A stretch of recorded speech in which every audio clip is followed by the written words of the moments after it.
गुरुर्ब्रह्मा गुरुर्विष्णु गुरुर्देवो महेश्वरः गुरुर्साक्षात् परब्रह्म तस्मै श्री गुरुवे नमः।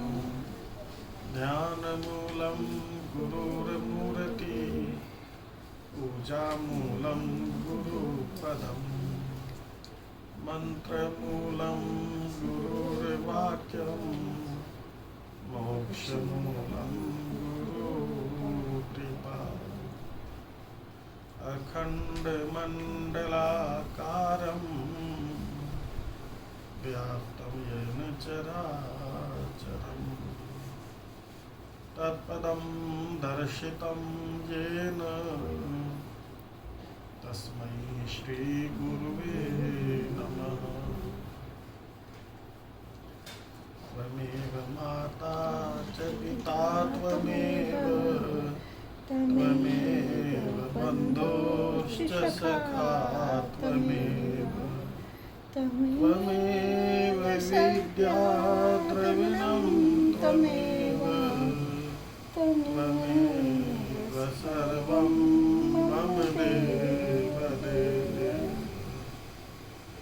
ब्रह्मानन्दं परमसुखदं केवलं ज्ञानमूर्तिं द्वन्द्वातीतं गगनसदृशं तत्त्वमस्यादिलक्ष्यम् एकं नित्यं विमलमचलं सर्वधी साक्षीभूतं भावातीतं त्रिगुणरहितं सद्गुरुं तं नमामि।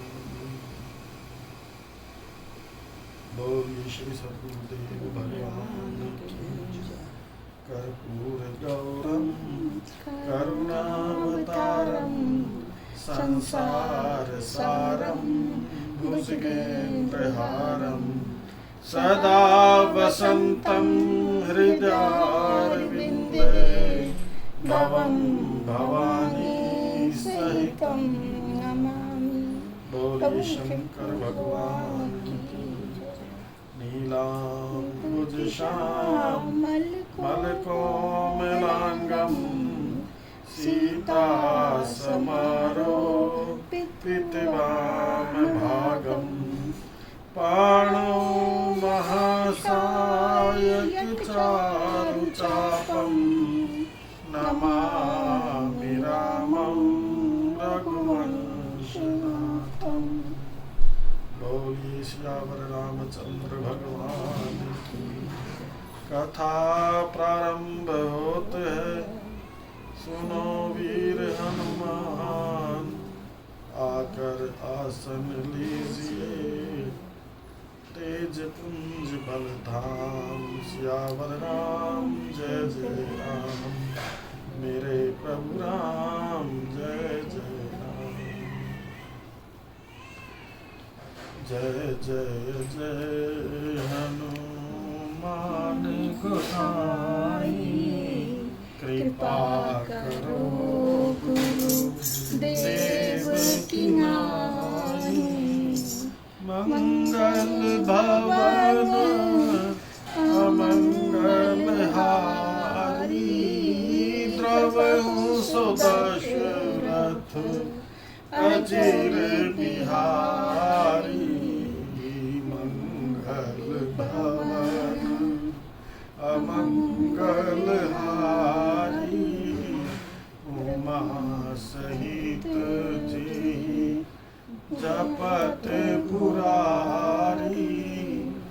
सो उमेश मोही पर अनुकूला करही कथा मुद मंगल मूला। मंगल मूर्ति मारुतनंदन सकल अमंगल मूल निकंदन पवन तनय संतन हितकारी हृदय विराजत अवध बिहारी। जय जय जय हनुमान गोसाई कृपा करो देव की नाई। जनक सुता जग जननी जानकी अतिशय प्रिय करुणा निधान की। ताके जुग पद कमल मनावऊं जासु कृपा निर्मल मति पावऊं।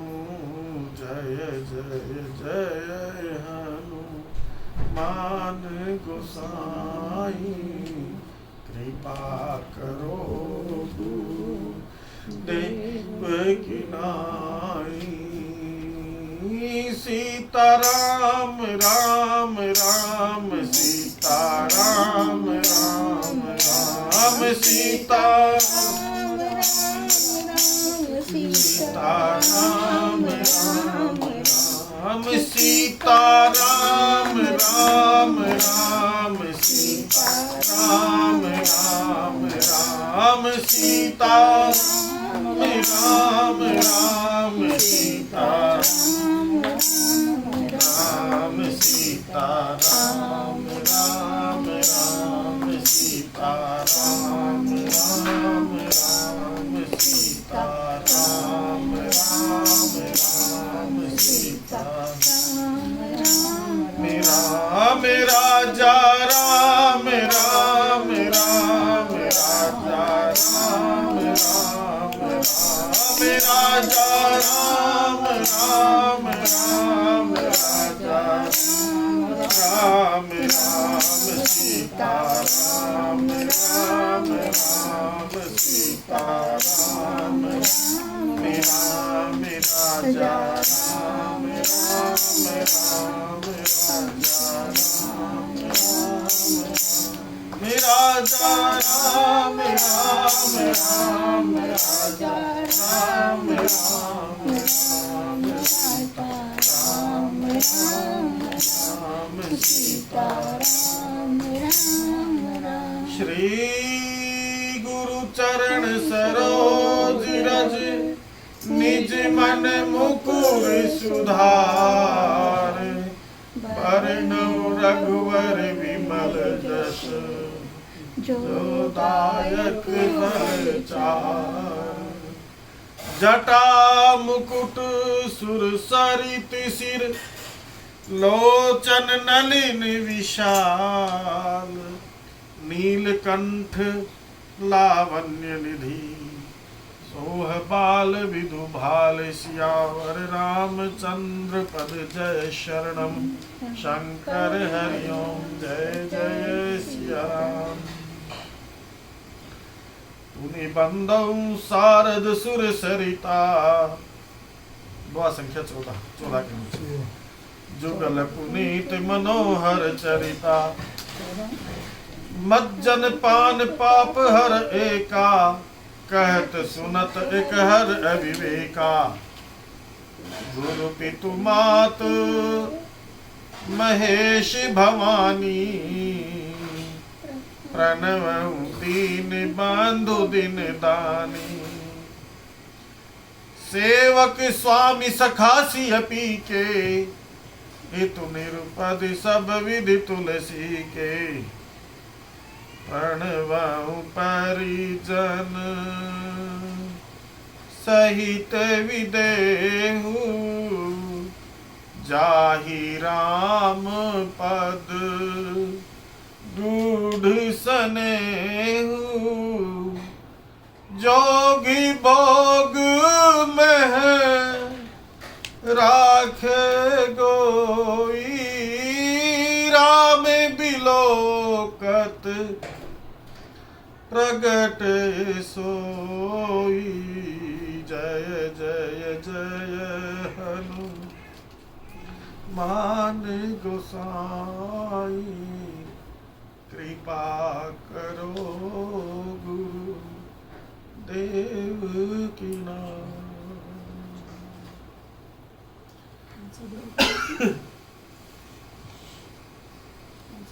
नित्य नवीन रस को देने वाली श्री राम कथा रूपी अमृत का रसास्वादन करने हेतु उपस्थित रूप प्रेमी सज्जनों, गोस्वामी तुलसीदास जी द्वारा रचित पावन रामचरितमानस प्रथम सोपान बालकांड में वंदना प्रकरण का श्रवण कर रहे हैं हम। आप सभी महात्माओं के पुण्यात्माओं के चरणों में प्रणाम। जय श्री राम। जय श्री राम। गोस्वामी तुलसीदास जी ने सभी की वंदना की, संतों की, असंतों की, दुष्टों की, खलों की। आज उन्हें वंदना कर रहे हैं पुनि बंधु शारद सुर सरिता, सरस्वती जी की और गंगा जी की। स्टार्ट यहाँ से किया आज के प्रसंग में। आज दोहा संख्या 18 तक हम करेंगे, जहाँ वंदना प्रकरण कंप्लीट हो जाता है। दोहा नंबर 19 से नाम गीता प्रारंभ हो जाएगी।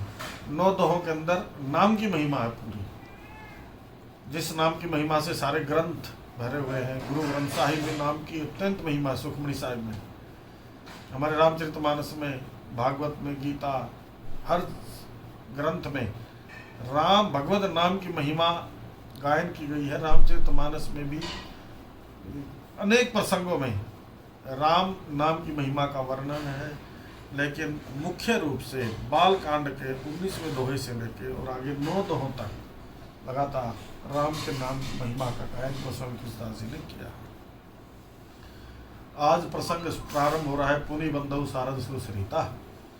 मैं सरस्वती जी की और गंगा जी की दोनों की वंदना करता हूँ। दोनों ही पवित्र हैं। एक में जब हम डुबकी लगाते हैं, स्नान करते हैं, मज्जन करते हैं, तो वो हमारे पाप हर लेती है। और दूसरी के द्वारा जब हम राम जी के गुणानुवाद सुनते हैं, गाते हैं, तो हमारा वो अविवेक हर लेती है। एक पापों का हरण करती है और एक अज्ञान का हरण करती है। अज्ञान का हरण कौन करती है? सरस्वती अम्मा। और पाप का हरण तो गंगा जी करती ही है, क्योंकि गंगा जी के अंदर पाप नाशिनी ऊर्जा है, पुण्य दायिनी ऊर्जा है गंगा जी के अंदर। फिर भगवान शिव की वंदना करेंगे। भगवान शिव की वंदना करने के बाद अयोध्यापुरी की, सरजू नदी की, फिर कौशल्या अम्बा और सभी रानियों की, राजा दशरथ की, जनक महाराज और जनकपुरी के सारे समाज की वंदना करते हैं। इसके बाद फिर चारों भाइयों की वंदना करते हैं। चारों भाइयों में सबसे पहले भरत जी की वंदना करते हैं गोस्वामी जी। भरत जी की वंदना के बाद लक्ष्मण जी की, फिर शत्रुघ्न जी की, फिर हनुमान जी की, फिर सीता जी की, और फिर अंत में भगवान श्री राम जी की वंदना करते हैं। ये आज का प्रसंग है। भगवान शंकर की वंदना करते हुए कहते हैं कि गुरु पितु मात महेश भवानी, जो मेरे गुरु भी हैं, माता भी हैं और पिता भी हैं, तुम त्रिभुवन गुरु वेद बखाना। प्रणव दीन बंधु दिन दानी, जो दीन बंधु हैं और नित्य दान करने वाले हैं। भगवान शंकर आशुतोष तुम अवधर दानी। भगवान शंकर के बारे में बताया, एक भगवान शंकर का नाम आशुतोष है, एक भगवान शंकर का नाम अवधर दानी है। अवधर दानी का मतलब क्या है? बिना सोचे समझे सब कुछ दे देना। सामने वाला योग्य है नहीं है कोई मतलब नहीं, एक बार जाके जो शरण हो जाता है, भगवान शंकर के मांग लेता है, वो भगवान शंकर उसको प्रदान कर देते हैं। आशुतोष तुम अवधरदानी, अवधरदानी है। और सबसे मुख्य बात, वो कथा रूपी अमृत का दान करते हैं भगवान शंकर। मैं उनको प्रणाम करता हूँ, जो सेवक सखा स्वामी सीएपी के, सीता जी के पति, सीएपी माने सीता जी के पति, भगवान श्री राम जी के साथ जिनका नाता कैसा है? 3 नाते हैं, सेवक का, सखा का और स्वामी का। दोनों का आपस में ना दोनों एक दूसरे के सेवक हैं। राम जी कहते हैं मैं शिव का सेवक हूँ और शिव जी कहते हैं मैं राम जी का सेवक हूँ। एक दूसरे के सखा भी हैं दोनों और एक दूसरे के स्वामी भी हैं। ये प्रसंग आता है एक बाल कांड में, जब पार्वती जी का विवाह होने जा रहा था और भगवान शंकर ने मना कर दिया था विवाह करने के लिए कि मैं विवाह नहीं करूंगा, पूर्व जन्म में सती रूप में थी, बस एक बार में ही मैं छिक लिया ब्याह करके, अब मैं ब्याह नहीं करूंगा। भगवान शंकर कहने लगे तो सभी देवी देवताओं ने सभी ने मनाया, भगवान शंकर माने नहीं, तो अंत में भगवान नारायण गए, भगवान राम जी गए अंत में। तब कहा कि देखो भाई मेरे और तेरे संबंध कैसे हैं कि महाराज 3 प्रकार से संबंध है। कि तो सबसे पहले तो मैं आपको अपना स्वामी मानता हूँ, भगवान राम भगवान शिव को कहते हैं, और मैं आपका सेवक हूँ। तो सेवक होने के नाते मैं आपको प्रार्थना करता हूँ कि आप जाके पार्वती से विवाह कीजिए। अगर आप उस नाते को नहीं मानते तो दूसरा नाता मेरा और आपका सखा भाव का है, आप मेरे मित्र हैं, मैं आपका मित्र हूं। तो मित्र होने के नाते, सखा होने के नाते मैं आपको सलाह देता हूं कि आप जाके पार्वती से विवाह कीजिए। अगर आप ये भी संबंध नहीं मानते हैं तो फिर मैं वीटो पावर यूज करता हूं अपनी। वीटो पावर कौन सी है कि मैं तेरा स्वामी भी लगता हूं और तू मेरा सेवक है, फिर मैं तेरे को आज्ञा देता हूं, जाहू जाइए और पार्वती के साथ विवाह करके आइए। बस ये कहना था। भगवान शंकर कह रहे महाराज आपकी आज्ञा शिरोधार्य। तो 3 प्रकार से यहाँ वर्णन आया इन चौपाइयों में, सेवक स्वामी सखा सिय पी के हित निरूपधि सब विधि तुलसी के। तुलसीदास जी का तो आप हर प्रकार से भला ही करने वाले हैं, सच्चा हित करने वाले हैं। कली बिलो की जग हित हर गिरिजा, साबर मंत्र जाल जिन सिरिजा, अनमिल आखर अर्थ न जापू, प्रकट प्रभाव महेश प्रतापू। जिन शिवजी और पार्वती ने कलयुग को देखकर कि कली काल में मंत्रों की सिद्धि इतनी आराम से नहीं हो पाएगी, क्योंकि मंत्र दाता भी नहीं रहेंगे और मंत्र का अनुष्ठान ढंग से करने वाले भी नहीं रहेंगे, मंत्र विधि का नहीं पता होगा। तो कलयुग में लोगों के कल्याण के लिए, इस जगत के हित के लिए जिन्होंने शाबर मंत्रों की रचना करी। शाबर मंत्र ऐसे हैं जिनके ना मंत्रों का कोई मेल नहीं मिलेगा। शाबर मंत्र को तो शाबरी मंत्र जिसको बोलते हैं, जो गुरु गोरखनाथ जी के शिष्य देखा होगा ना, वो शाबरी मंत्र का इस्तेमाल करते हैं। अथवा आपने देखा होगा कहीं कि भाई फला आदमी ने किसी को ज्वाइंटिस हो गया, पीलिया हो गया, तो पीलिया का झाड़ा लग गया, वो मंत्रोच्चारण से करते हैं, उनको शाबर मंत्र बोलते हैं। या कई बार बच्चों को प्रॉब्लम हो जाती है तो उनको जलूत होते हैं ना, हाँ अपने हरियाणा में वो भी हाँ, उसी से करते हैं। हाँ वो भी शाबर मंत्र से। इन लोगों को शायद नहीं पता मतलब होगा। जो बच्चों को प्रॉब्लम हो जाती है, कीड़े वगैरह हो जाते हैं पेट में, तो उनको हमारे सामने की बातें हैं। हाँ, पॉटी लाल हो जाती है जैसे किसी को पीलिया हो गया, ये शाबर मंत्र, इसका वर्णन कर रहा हूँ मैं कथा का। शाबर मंत्र जाल देने सिरिजा, जिन्होंने ये शाबर मंत्र किसने बनाए? भगवान शंकर और पार्वती ने ही बनाए थे जगत के कल्याण के लिए। कि इसमें व्यक्ति वो बोलने में ऐसे लगेंगे, आपको लगेगा ही नहीं कि कोई मंत्र है, टैर है, मैल है, कुछ है, इस तरह के वो मंत्र है। अब जिसको हमने तो खुद देखा है अपनी आंखों से कि जिसको पीलिया है, उनका दोनों जैसे परात में या किसी चीज में जल रखवा लिया और दोनों हाथ उसमें रख दिए और सामने वाले ने साबर मंत्र बोलना शुरू कर दिया। साबर मंत्र बोलते बोलते वो पानी पीला हो जाता है। अपने हरियाणा में है, सीतामढ़ी कई जगह बहुत जगह पे, कई जगह पे ऐसा।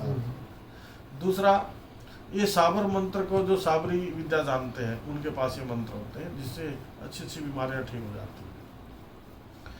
अनमिल आखर अर्थ न जापो, जिनका ना कोई ढंग से अर्थ होता है और ना ही कोई जप कर सकता है आराम से, फिर भी भगवान शंकर के प्रताप से उनका प्रभाव प्रत्यक्ष है। कली काल के अंदर प्रत्यक्ष उनका प्रभाव दिखता है। कईयों को यहाँ पे सूजन आ जाती है तो कनपेड़ झड़वाते हैं, फिर ऐसे झाड़ा लगा के। जो झाड़ा सिस्टम है ना हमारे यहाँ, ये शाबर मंत्रों से होता है। आजकल तो लोग इतना मानते नहीं है ज़्यादा इन चीज़ों को, क्योंकि करने वाले भी कम ही हैं, गांव वगैरह में मिल जाते हैं, बट लोग आधुनिकीकरण के चक्कर में आके डॉक्टर के पास जाना जरा ज़्यादा पसंद करते हैं। बड़ा डॉक्टर हो, ज़रा बड़ी फीस दें, 2000 रुपये दे के आए तो थोड़ा बढ़िया लगेगा। लेकिन शावर मंत्रों की अपनी एक महिमा है। मंत्रों का मैं आपको बताता हूँ। जैसे हर 5 तत्व है ना, 5 तत्वों का 20 मंत्र होता है। वायु का 20 मंत्र है बम। जो कावड़ लगे जाते हैं और ये बोलते हैं ना बम बम बोले बम, उनको पता नहीं है वो क्या बोल रहे हैं। बम बम बम बम शब्द वायु का 20 मंत्र है। जैसे ओंकार अखिल लोक ब्रह्मांड नाय का 20 मंत्र है ओम। जब नमः शिवाय के साथ ओम लगाते हैं तो उसकी पावर बहुत ज़्यादा बढ़ जाती है मंत्र की। ओंकार लगते ही ओम भी 20 मंत्र है। ऐसे ही खम खम खम खम खम खम खम 20 मंत्र है आकाश तत्व का। तो जिसको आकाश तत्व से संबंधित कोई बीमारी है, हृदय में हमारे आकाश है, इसको चिराकाश बोलते हैं। हृदय के अंदर एक मठाकाश होता है, ये मठाकाश है। ये कमरे के अंदर ना ये मठाकाश है। एक घटाकाश होता है, घट के अंदर जो घड़े के अंदर जो घड़े के अंदर भी तो आकाश है। घड़ा तोड़ दो तो आकाश आकाश में मिल गया। ऐसी ये 4 दीवारियां तो हो रखी है, लेकिन आकाश है इसके अंदर भी। हमारे भीतर भी आकाश तत्व है। 5 तत्वों में एक आकाश तत्व है। तो आकाश का जो 20 मंत्र है वो खम बताया गया। अग्नि का 20 मंत्र है रम। जो राम राम राम राम राम बोलते हैं ना, जिनकी जठराग्नि, इनको भूख नहीं लगती, जठराग्नि मंद है, वो रम रम रम रम रम रम रम रम रम ऐसे टम टम टम खम खम खम, ये 20 मंत्र है। अगर कोई ढंग से इनका अगर खम खम खम की कोई 50 माला भी कर लेना, एक माला में मुश्किल से 2-3 मिनट लगते हैं।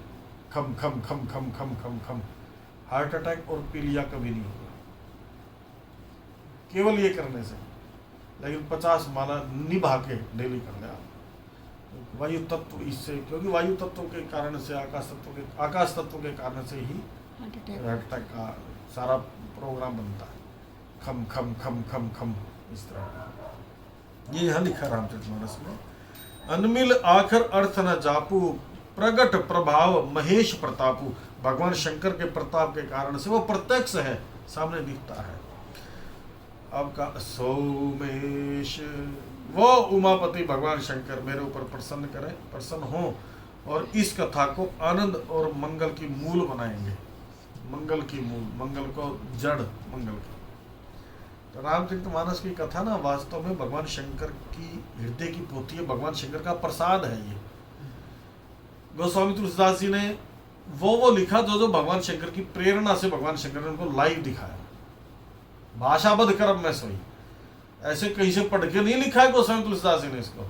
गोस्वामी तुलसीदास जी ने, भगवान शंकर ने इनको बिल्कुल लाइव टेलीकास्ट, जैसे कोई क्रिकेट मैच हो रहा है कहीं जयपुर में या कहीं बाहर देश में और हम उसको लाइव देखते हैं, ऐसे भगवान शंकर ने पूरी राम की कथा लाइव दिखाई है। त्रेता युग में जो जो हुआ वो सारा लाइव करके भगवान शिव ने गोस्वामी तुलसीदास जी को लाइव करके दिखाया। इसलिए वो शिव जी का प्रसाद है। रामचरितमानस डायरेक्ट शिव जी का प्रसाद है। शंभु प्रसाद सुमति ही हुलसी, रामचरित मानस कवि तुलसी। तो रामचरितमानस क्या है? भगवान शंकर का दिया हुआ प्रसाद है, प्रसन्नता है। भगवान शंकर को 2 चीज बड़ी प्रिय है, एक गंगा और एक राम कथा। एक भगवान शंकर की जटाओं से निकली है और दूसरी भगवान शंकर के मुखारविंद से निकली है, बहुत प्रिय है। आप शिवरात्रि में कोई अनुष्ठान करता है, कोई जल का लोटा चढ़ाता है, कोई ओम नमः शिवाय का जप करता है, सब अपने अपने स्थान पर ठीक है। लेकिन भगवान शंकर राजी होते हैं जब कहीं राम कथा होती है, राम कथा का सुनना, राम कथा का गायन करना, क्योंकि वो हमेशा राम नाम ही रटते रहते हैं। उनका काम बस भगवान राम का नाम रटते हैं और कथा का वाचन करते हैं, 2 ही काम भगवान शंकर। उमा कहूँ मैं अनुभव अपना, सतहरी भजन जगत सब सपना। रामचरितमानस में अपने अपने अनुभव गाए हैं सब। अब या तो हमें खुद का अनुभव हो जाए, नहीं तो किसी महापुरुष के अनुभव में अपना अनुभव मिला। कोई हमें नदी पार करनी है, या तो हम उस पर तैर के जाएं, लेकिन कोई अगर पुल बनवा दे तो एक छोटी सी चींटी भी उस पर पार होकर जा सकती है। ऐसे भगवान शंकर ने कृपा करके ये रामचरितमानस रूपी प्रसाद जो इस जगत को दिया है, भव सागर से पार होने के लिए। बहुत सिंपल, साधारण से साधारण व्यक्ति रामचरितमानस का पाठ करके, सुन के, राम जी के चरित्र का गायन करके इस भव सागर से पार हो जाता है। श्री राम जय राम, जय जय राम, श्री राम जय राम, जय जय राम, श्री राम जय राम, जय जय राम, श्री राम जय राम, जय जय राम, श्री राम जय राम, जय जय राम, श्री राम जय राम, जय जय राम। सौमेश मोहि पर अनुकूला, करहि कथा मुद मंगल मूला। वो इस कथा को मंगल का मूल बनाएंगे, मंगल की जड़ बना देंगे। मंगल भवन अमंगल हारी, द्रवहु सदशरथ असिर बिहारी। मंगल भवन अमंगल हारी, अमंगलों को हरने वाला है, अमंगलों की जड़ को हरने वाला है। राम जी का नाम, राम जी की कथा। उसके बाद अयोध्यापुरी, आज वदना प्रकरण कंप्लीट हो रहा है कथा में, 18 दोहे। उसके बाद नाम गीता चलेगी 9 दोहों तक। नाम गीता को बहुत ना बिल्कुल आराम से करेंगे, एक एक दो दो दोहा करेंगे सिर्फ, क्योंकि वो एक्सट्रैक्ट है नाम की महिमा। और एक आप तो गुरु ग्रंथ साहिब पढ़ेंगे ना या सुखमय सागर, उसमें नाम की अनंत महिमा है। तो नाम की महिमा का, और वो यूँ तो पूरे रामचरितमानस में नाम की महिमा बीच बीच में आएंगे, बट ये जो प्रसंग है पूरा नाम गीता के नाम से संतों ने बताया है। वंदना प्रकरण आज कंप्लीट हो रहा है, तो वंदना सबकी वंदना करते करते गोस्वामी तुलसीदास जी महाराज अब अयोध्यापुरी की वंदना करते हैं। बंदाऊं अवध, दुआ संख्या 15 के नीचे चौपाई। बंदऊ अवध पुरी अति पावनी, सरजू सरी करी कलुष नसावनी। मैं अयोध्या के नर नारियों की और सरजू नदी की वंदना करता हूँ। ममता जिन पर प्रभु ने थोड़ी, भगवान श्री राम जी की ममता जिनमें थोड़ी नहीं है। अयोध्या, जब भगवान राम वन में चले गए थे तो चित्रकूट में अयोध्या के नर नारियों को याद कर करके रोते थे, और वहाँ की मिट्टी अपने साथ लेके गए थे। अयोध्या की जो हमारी जन्मभूमि है ना, उसको जीवन में कभी नहीं भूलना चाहिए। उसको भी माँ कहा गया है। एक तो जननी जो हमारे हमें जन्म देने वाली है, तो माता, और एक जन्मभूमि, वो भी हमारी जन्मभूमि। कहीं भी व्यक्ति चला जाए, अमेरिका में चला जाए, कहीं भी चला जाए, लेकिन जहाँ उसका जन्म हुआ, जब वो वहाँ जाता है तो अलग प्रकार की उसको ऑरा आती है अपने आप ही। ऐसा उसका भीतर से एक लगाव होता है। जन्मभूमि भगवान श्री राम जी कहें या अपने भगवान श्री कृष्ण कहें, जिस गोकुल में भगवान श्री कृष्ण ने लीलाएं करी, जन्म तो हुआ मथुरा में, जेल में, लेकिन वहाँ प्रकट हो सकते हैं भगवान श्री कृष्ण, प्रकट हो सकते हैं। आनंद कंद प्रकट हो सकता है जेल में, लेकिन उसका विस्तार जेल में नहीं होगा। आनंद कंद का विस्तार होगा गोकुल में जाके।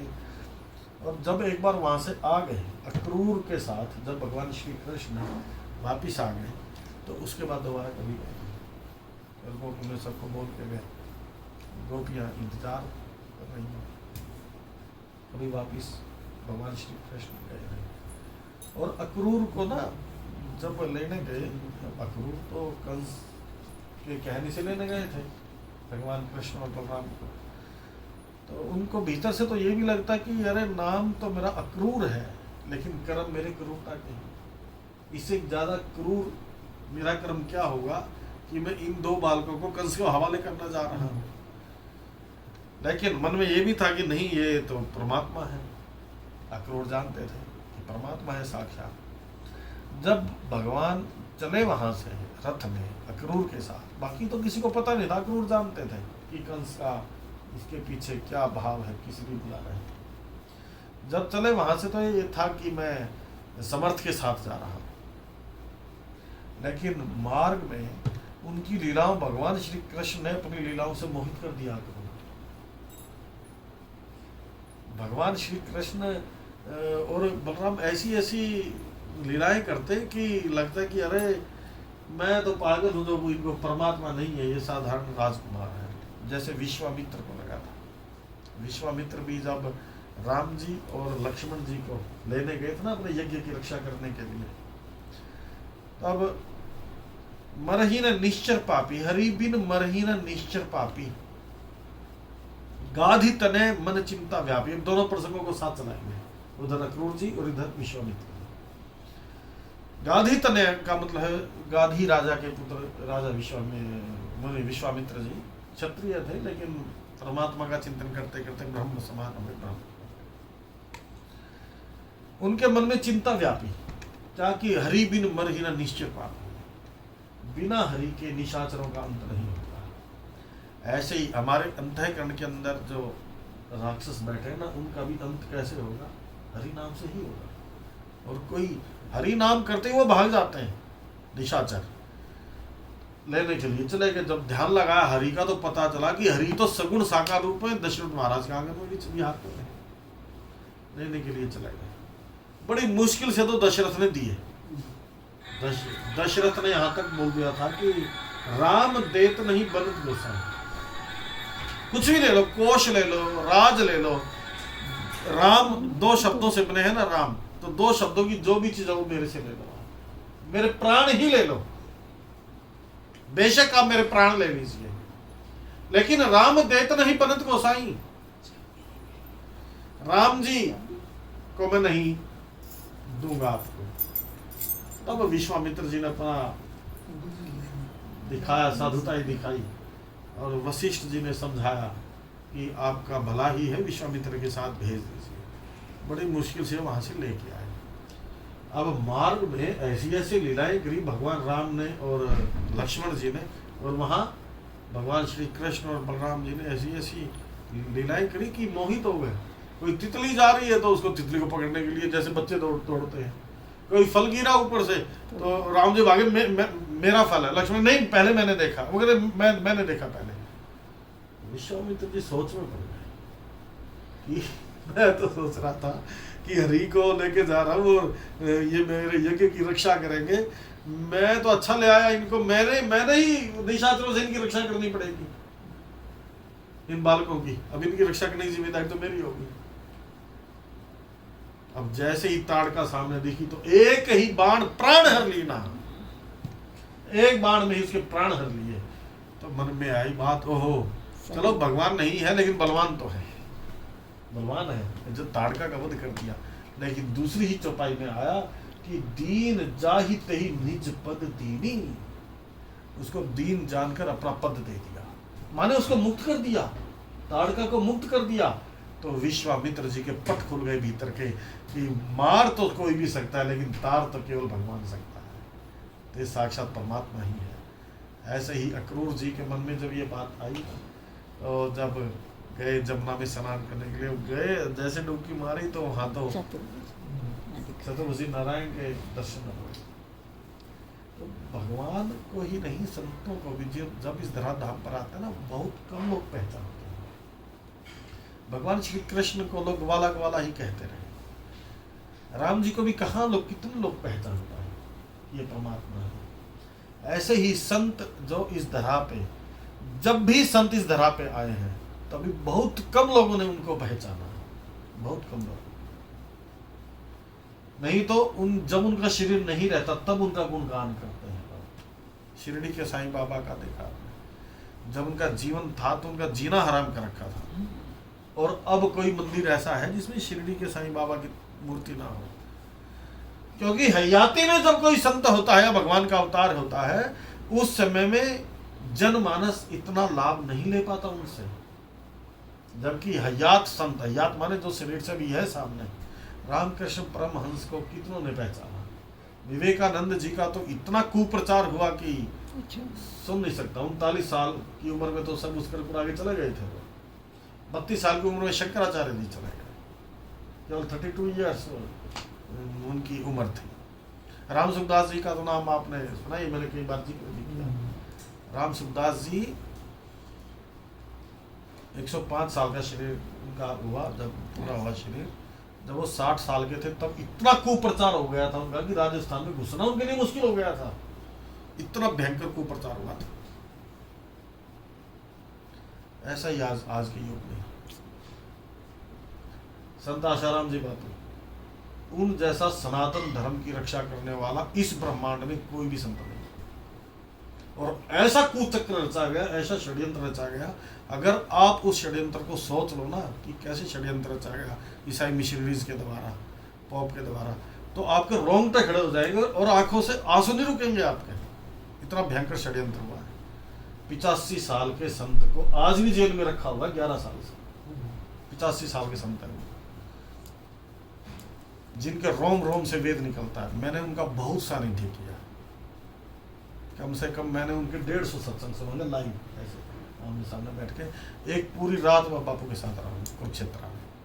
कुरुक्षेत्र में ब्रह्म सरोवर है, ब्रह्म सरोवर पे 2005 में तो वो ध्यान योग शिविर था। तो मैंने, मेरी जो सेवा थी वह पूज्य बापू जी के अंगद सेवा में थी। पूरी रात हम बापू जी के साथ रहे थे। क्या ओरा है, क्या जबरदस्त उनका, मतलब उनकी नजरों में ही वो वैराग्य है। लेकिन कितने लोगों ने पहचाना नहीं, क्योंकि मीडिया ने इतना तो कुप्रचार किया 24/7, 24 घंटे और 7 दिन इतना कुप्रचार किया कि जो पब्लिक देखती है वही सच्चा मानती है। लेकिन कोई भी व्यक्ति हयाती में नहीं समझता। गुरु नानक जी को हयाती में कितनों ने जाना जब वो थे, जब ऐसे ही भगवान का जो अवतार होता है, उनके जाने के बाद उनकी फिर पूजा करते हैं। माता बुद्ध को देखो, माता बुद्ध के साथ क्या क्या नहीं हुआ। और जाने के बाद जितनी मूर्तियां महात्मा बुद्ध की है पूरे वर्ल्ड के अंदर, इतनी मूर्तियां किसी भी देव की नहीं है जितनी पूजा बुद्ध की होती है, महात्मा बुद्ध की। पूरे के पूरे देश महात्मा बुद्ध की पूजा करते हैं। लेकिन जब महात्मा बुद्ध साकार रूप में थे तब क्या हालत थी उनकी। उनके आश्रम में एक वेश्या को मार के विधर्मियों ने उनके आश्रम में गाड़ दिया था और राजा को जाके कर दिया कि अरे इनका आश्रम को खुदवा के देखो, वहां पे तो आपको लाशें मिलेंगी लड़कियों की। ऐसा ऐसा कुप्रचार हुआ था। कबीरा, संत कबीर के साथ केवल 2 रुके थे, सलूका और मलूका। नानक जी के साथ बाला और मर्दाना। बहुत भीड़ जो दिखाई देती है ना, वो केवल हलवा पूरी खाने के लिए होती है। कोई कोई होता है जिसकी जो श्रद्धा होती है, निष्ठा 100% होती है, 100% होती है जिसकी निष्ठा। तो ऐसी निष्ठा, ऐसा समर्पण भाव अपने ग्रंथ के प्रति हमारा कभी भी आग्रह नहीं रहता। किसी भी संत का आग्रह नहीं है कि आप इसी ग्रंथ का पाठ करो, आप राम राम ही बोलो, कोई जरूरी नहीं है। आप नमस्कार बोलो, सत्साहिब बोलो, आप कबीर पंथी है सत्साहिब बोलिए, आप नानक पंथी है वाहिगुरु बोलिए, जय श्री राम बोलिए, जय श्री कृष्ण बोलिए। कभी भी जो पूर्णता को प्राप्त कर लेता है, ये जो पूर्ण अध जल गगरी छलकत जाए, नीम हकीम खतराए जान, जो आधे अधूरे होते हैं उनको प्रॉब्लम होती है। लेकिन जो पूर्णता पे पहुंच चुके हैं, मंजिल पे पहुंच चुके हैं, जो उनको दिखता है कि इस मंजिल पे आने के लिए तो दुनिया भर के रास्ते हैं। मैं गलत था, अपना ही मार्ग सोच रहा था, बस यही है एक मार्ग। इस मार्ग में सठता नहीं चलती, हटता नहीं चलती इस मार्ग में। भगवान शंकर अयोध्यापुरी की वंदना करी गोस्वामी तुलसीदास जी ने। अयोध्यापुरी के जो नर नारी हैं उनकी वंदना करी, क्योंकि ममता जिन पर प्रभु ही ना थोड़ी। बात चली थी जननी और जन्मभूमि से। आज मदर डे भी है, मदर्स डे भी है आज, है ना। ये मदर्स डे तो अभी अंग्रेजों का होगा, दिया हुआ शायद, लेकिन हमारा ना मातृ पितृ पूजन दिवस होता, पता है ना आप लोगों को। 14 फरवरी को वैलेंटाइन डे मनाते हैं। संत आशाराम जी बापू ने 2009 से पूरे वर्ल्ड के अंदर मातृ पितृ पूजन दिवस स्टार्ट करवाया। मातृ पितृ पूजन। स्कूलों में भी करवाया था। और क्रिसमस ये मनाते हैं ना, ये 25 दिसंबर, हाँ, तुलसी। इसमें उसका पूजन करते हैं। तुलसी, नहीं, ये क्रिसमस का नकली ट्री का कुछ ऐसा मनाते हैं, क्रिसमस ट्री। क्योंकि हमारा जो युवा था ना वो उधर जा रहा है ज्यादा, तो उसकी जगह बापू ने उस दिन तुलसी जयंती दिवस मनाया, तुलसी पूजन दिवस, तुलसी पूजन 25 मनाया दिसंबर। था। इतनी जबरदस्त क्रांति सनातन धर्म के अंदर ला कर रख दी कि गजब है। यूट्यूब पे देखना कभी, गजब है, प्रणाम है उनको। ऐसे संत इस धरती पे हैं। देवरा बाबा का नाम सुना होगा, वृंदावन में रहते हैं देवरा बाबा। मैं तो दर्शन भी करके। राम सुखदास जी जब 100 साल के थे और पूज्य बापू 60-65 साल के थे, राम सुखदास जी पूज्य बापू के चरणों में बैठ के सत्संग सुनते थे। इतना भाव था, इतना जबरदस्त भाव था। तो संतों की महिमा अलग। जननी और इस शरीर को जन्म देने वाली माँ का बदला कौन उतार सकता? विवेकानंद जी से पूछा किसी ने कि माँ का बदला कोई नहीं उतार सकता, माँ के एहसान का बदला। 100 साल तक अगर माँ की लगातार सेवा की जाए ना तो भी नहीं उतार। 100 साल तक कौन करेगा? जो कम से कम 120 साल तक खुद रहेगा और माँ रहेगी 100 साल तक। जब वो बताया ना कि संत ने ईंट दे दी कि ईंट बांध के पत्थर एक पेड़ पे घूम के आ, शाम तक फिर बताऊंगा तेरे को माँ की क्या महिमा है, माँ का एहसान कैसे उतारा जा सकता है। तब शाम को क्या होता है, 1 घंटे में आ गया वापस महाराज जी, पत्थर खोलो क्या बांध रखा है पेट पे, क्योंकि माँ ने हमें 9 महीने रखा है गर्भ में। तब विवेकानंद ने कहा कि एक माँ ने हमें 9 महीने तक गर्भ में रखा, उसका एहसान, उसका ऋण कोई चुका नहीं सकता, लेकिन उसने गर्भ में रखा, गर्भ से पिंड नहीं छुड़ाया। सदगुरु तो गर्भ से पिंड छुड़ाता है। तो 1000 करोड़ों माओ का हृदय जितना होता ना, उतना एक सदगुरु का हृदय होता है, संत का हृदय होता है। माँ ने तो गर्भ में रखा, गर्भ से पिंड तो नहीं छुड़ाया। आज इस माँ के गर्भ में गया तो ये माँ बन गई, कल दूसरी माँ के गर्भ में जाएगा, कल परसों तीसरी माँ के गर्भ में जाएगा। शरीर छोड़ा फिर उस माँ के गर्भ में गया, तो कितनी माँ बन गई? जितने जन्म उतनी माँ होती चलेगी। लेकिन इन सब से जो छुटकारा दिलाया वो मेरे सदगुरु ने दिलाया, मेरे संत ने दिलाया। इसलिए करोड़ों हृदयों का माँ, करोड़ों माँओं का हृदय जब इकट्ठा होता है ना, तब एक सदगुरु का हृदय बनता है, संत का हृदय बनता है। तो जननी और जन्मभूमि, जीवन में ना कोई सदगुरु जरूर होना चाहिए, गुरु जरूर होना चाहिए, और उसमें 100% निष्ठा होनी चाहिए। बस मिल जाए कोई पीर फकीर पहुंचा दे बहुदरिया के पीर। पीछे मैंने राजा भर्तरी की एक थोड़ी सी कथा सुनाई थी ना आपको। राजा भर्तरी को जब धोखा मिला संसार से, उसकी पत्नी से धोखा मिला, उसको पिंगला से और भी धोखा मिला, तो उसने कहा कि संसार ऐसा ही है। अच्छी बात है, राजा भर्तरी को पिंगला महारानी से अगर धोखा मिला तो ये अच्छी बात है। अगर उसको धोखा नहीं मिलता तो राजकाज में डूब के मर जाता, कभी संत के पास नहीं जाता। गोस्वामी तुलसीदास जी की पत्नी रत्नावली, उनका नाम था। रत्नावली ने मीणा मारा था, पता होगा आपको। हाँ। गोस्वामी तुलसीदास जी को कि हाड़ मास की देह मम या में इतनी प्रीति जाते आधी, अगर राम में होत तो हो ही ना भाव प्रीति। जब वो अपनी पत्नी के प्रेम के वश हो गए, चले गए, कथा तो लंबी है, नदी में गए, मुर्दे के पे बैठ के सांप कैसे वो लंबी है कथा तो। तब जाकर रत्नावली जी ने कहा, भरद्वाज गोत्र की रत्नावली जी ने कहा कि अरे आप यहाँ कैसे आ गए? मायके में गई हुई थी अपने। इतना इतना कामुक भाव है आपका, इतनी आप विषय कामना के अधीन हो गए। हाड़ मास की देह में ये जो शरीर है, ये हाड़ मास का तो बना है, 2-4 हड्डियां सीधी, 2-4 टेढ़ी, और कितने कितने थैले, कोई मल का मूत्र का थैला इसके अंदर भरा पड़ा है। नाक से रीढ़ निकलता, आंखों से रीढ़ निकलती, कानों से क्रेत निकलता, और नीचे के केंद्र से मल और मूत्र निकलता। ये तो भगवान का शुक्र है कि ऊपर ये बहुत सुंदर हमें कवर दे दिया, चमड़ा दे दिया।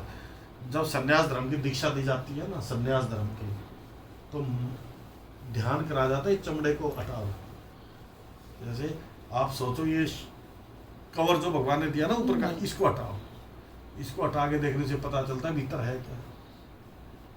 कुछ गद्दे खून की नालियां हैं, कुछ आर्टरीज हैं, कुछ वेन्स हैं, कुछ मसल्स हैं इसके अंदर, और क्या है, कहीं गंद भरा पड़ा है। हाड़ मांस की देह मम, यामें इतनी प्रीति, इसमें इतनी प्रीति, अगर इससे आधी राम में होए तो ये जो भव भीति है ना, ये इतनी समाप्त हो जाए। तुलसीदास जी ने कहा कि रत्नावली एक बार और बोल दे। रत्नावली ने कहा सच्ची बात है, चाहे 14 बार कह लो, एक बार और कहा, पीछे मुड़ के रत्नावली का चेहरा नहीं देखा, चले गए सीधे अयोध्या। और कितने महान वेद वेदांत का सत्संग, 125 साल की उम्र रही। 70 साल की उम्र में जब पूरा एक्सपीरियंस हो गया हर चीज का, तब उन्होंने रामचरितमानस का प्रकाशन किया। 125 साल तक। श्रावण मास शुक्ल पक्ष सप्तमी, उसी दिन उनका जन्म हुआ मानते हो, उसी दिन उनका सेम डे उनका निर्वाण दिवस माना जाता है। गोस्वामी तुलसीदास। तो हाड़ मास की देह मम यामी इतनी प्रीति, याते आधी जे राम में हो तो हो ना भोगी। कितना प्रेम करते हैं हम संसार से, बहुत प्रेम करते हैं। हमारी वृत्तियां संसार में कितनी लगी हुई हैं। रामचरितमानस में वृत्ति तो बहुत कम लोगों की है। हमारी जो वृत्ति है ना, वो बिखरी हुई है। जरा यहाँ भी टांग फंसा ले, जरा वहां भी फंसा ले, नेवर, नहीं हो सकता ये काम। दुविधा में दोनों गए माया मिली ना राम। आप पक्का निर्णय कर लो, आपको ईश्वर प्राप्ति करनी है नहीं करनी। नहीं करनी तो भाई संसार में डूब मरो, ये बिल्कुल निश्चित बात है। दोनों में नहीं चलेगा काम। ये मार्ग है शूरवीरों का, नहीं कायरों का काम। कायर व्यक्तियों का काम नहीं है सत्संग में आना, सत्संग में चलना। अब ग्रुप बनाया ना हमने, और ग्रुप में कितने लोगों ने ज्वाइन भी किया। तो क्या उसमें मजे लेने के लिए ज्वाइन किया? मैं आज डालूंगा उसमें मैसेज। अंकित कौशिक और कईयों ने ज्वाइन किया। किस लिए ज्वाइन किया इसमें? जब कि मनोरंजन का साधन है राम कथा, यहाँ पे भीड़ भाड़ वैसी नहीं चाहिए, तो ग्रुप एग्जिट करो। ऐसे बंदे नहीं चाहिए हमें। हमें चाहिए बिल्कुल डिवोटी, नहीं तो कोई आवश्यकता नहीं है। अगर प्रीति है रामचरितमानस के अंदर तो ही आप इसमें ज्वाइन कीजिए, नहीं तो फिर अपने कोई दूसरे बनाओ। वो बहुत दुनिया भर के ग्रुप है, विक्टोरिया के लगो, उसमें करो। तुम्हारी कोई प्रीति नहीं है सत्संग के अंदर, क्योंकि तुम्हें तो राम का नाम और राम कथा तो एक ये चाहिए भाई, टाइम पास है बस हमारा। मुख्य वृत्ति हमारी कहाँ है? हमारी मुख्य वृत्ति संसार में है कि सत्संग में है? अगर मुख्य वृत्ति संसार में है ना, तो फिर नहीं तो दिक्कत हो जाएगी। दिक्कत ये हो जाएगी, आप पूरे संसारी भी नहीं बन पाओगे। दुविधा में दोनों गए माया मिली ना राम। डरा रहे हो आप। इसमें तो बिल्कुल भीतर से आपको पूरा समर्पण चाहिए। भीतर से मैं डरा नहीं रहा हूं, मैं समझा रहा हूं। नहीं तो हम क्या करें? इस बात में इसमें ना आपको पूरा आपकी जो भीतर की एक संवित होती है, इसको बोलते हैं अचेतन मन, अनकॉन्शियस माइंड, कुछ ऐसा बोलते हैं, सबकॉन्शियस माइंड, इसका अचेतन मन बोलते हैं। उसमें संवित नहीं करती, उसमें हमारा चित्त में पूर्व जन्मों के और इस जन्म के ना मुख्य वृत्तियां उसके अंदर इकट्ठी होती रहती है। संवित बोलते हैं अचेतन मन की। अचेतन उस अचेतन मन में, जैसे मैं एग्जांपल दूं आपको, हम गाड़ी चला रहे हैं, बराबर में कोई बैठा, बात कर रहे हो सारी उससे, लेकिन आपका जो अचेतन मन है ना, वो आपको ब्रेक में सामने सब पता है। यदि बात तो आप कर रहे हो उससे, लेकिन आपकी मुख्य वृत्ति कहाँ लगी हुई है? गाड़ी चलाने में। आपको पता नहीं, आपको ये आगे चीज अपना ब्रेक, बात वहां कर रहे हो। बैंक में आप नोट लेने के लिए गए, तो बैंक वाले ने 56, 57, 58 इतने में कोई आ गया, अब उससे बात कर रहा है वो, लेकिन फिर आगे शुरू कर देगा 59, 60 ऐसे। अचेतन मन में, मुख्य वृत्ति में उसके नोट की गिनती है। अगर मुख्य वृत्ति वहां से हट जाएगी तो दोबारा गिनने पड़ेंगे सारे। तो मुख्य वृत्ति हमारी बात उससे कर रहा है वो, लेकिन मुख्य वृत्ति का है उसकी ऐसे माताएं बहनें ना अपन घट पे लाती थी ना, आप लोगों ने तो शायद नहीं देखा होगा, हमने तो बहुत देखा गाँव के अंदर। 2 3 2 गढ़ रख के कुएं से पानी लेके आती थी। हाँ, तो रास्ते में कोई मिल जाती थी, कोई सहेली, उससे बात करेगी पूरी, मेरी सास ऐसी, मेरी ननद ऐसी, मेरा फलाना ठिकाना सब कुछ करेगी। घंटा खड़े, और 2 ऊपर वो है मटके हैं, अब मुख्य वृत्ति उसकी है गिर ना जाए ऊपर से, और गिरती नहीं है वो, ऐसे स्टाइल से पूरा वो ईंट रख के और फिर ऐसे रखते हैं उस पर। ये मैंने आपको कुछ एग्जाम्पल दिए हैं। एक हमारी मनोवृत्ति चाहे एक होती है संसाराकार वृत्ति, एक होती है सत्संगाकार वृत्ति। तो हमारी ना सत्संगाकार वृत्ति होनी चाहिए, मुख्य वृत्ति सत्संगाकार होनी चाहिए। यहाँ कोई किसी का बेटा बाप कुछ नहीं है, आपने अपना काम स्वयं करना है। जब इस देह से प्राण छूटेंगे ना, उस समय कोई आपको नहीं करेगा। जितने भी रिश्तेदार हैं वो आपको केवल शमशान तक पहुंचा देंगे, घरवाली आपको अपने मकान तक पहुंचा देगी। मकान तक है घरवाली, हमारे यहाँ तो जाते नहीं, कईयों के यहाँ जाते हैं मकान तक केवल, और पुत्र भी अगर जाएगा तो केवल अग्निदान तक। उसके बाद आपको अपनी यात्रा स्वयं करनी है बस। वहाँ नाम काम आएगा, भगवत कथा काम आएगी, सत्संग काम आएगा, आपको गुरु का ज्ञान काम आएगा। और वहाँ कोई करेंसी नहीं चलती, जितने मर्जी डॉलर यूरो फलाना ढिगाना दिरहम रुपीज जितने मर्जी इकट्ठे कर लो, नहीं चलेगा वहाँ। मृत्यु के एक झटके में सबकी मान्यता खत्म है। यही नहीं चलता है इंडिया में, दिरहम कहाँ चलेगा, उसको चेंज कराना पड़ेगा। डॉलर रुपये लेके चले जाओ ऑस्ट्रेलिया में, कागज है कुछ भी नहीं है। जब यही नहीं चलता ये सिस्टम तो इस वर्ल्ड के अंदर, और उस वर्ल्ड के अंदर जो जो करेंसी चलते हैं ना, वो करेंसी केवल ये है बहन जी, केवल सत्संग है, केवल नाम है। ये बात हमारी मुख्य वृत्ति में आ जानी चाहिए, ढंग से फिट हो जानी चाहिए वहाँ। और जब उसमें अंदर फिट होगी ना, तब हम फिर आप सारा व्यवहार जगत का काम करेंगे। हम भी करते हैं सारा काम, लेकिन हमारी मुख्य वृत्ति हमेशा ईश्वर में रहती है। बच्चों को भी, या अब तो चलो इस स्टेज पे आगे कोई खास जिम्मेदारियां हैं नहीं, जब जिम्मेदारी थी तब भी सारा काम अपने आप। इसलिए कहा जाता है कि अगर आप ईश्वर के नाम पे तो आपके काम अपने आप होते हैं। ये केवल कहने के लिए नहीं है, इसको जीवन में तजुर्बे में आनी चाहिए ये चीज। सत्संग की बहुत भारी महिमा है। बहन जी कह रही डरा नहीं, लेकिन आपको मैं सत्य बता रहा हूँ, सत्य बता रहा हूँ। इसलिए गुरु की आवश्यकता है। इतना कठोर वचन देखो, लंकनी को मुक्का लगा किसका? हनुमान जी का। हमें संत का वचन रूपी मुक्का लगना चाहिए। लंकनी ने उस मुक्के को पचा लिया, और वो लंकिनी जो राक्षस प्रवृत्ति की थी वो भी साधु संत बन गई, सपर्श दीक्षा हो गई। अब कोई संत सदगुरु अगर हमें मिले, कोई साधु मिले, वो कोई मुक्का तो मारेगा नहीं, वो मारेगा हमें वचन रूपी मुक्का। और वचन रूपी मुक्के को कोई पचा लिया ना जिसने, उसका बेड़ा पार है, बिल्कुल पक्की बात। हमें तो बड़ी डांटें लगी थी सत्संग में।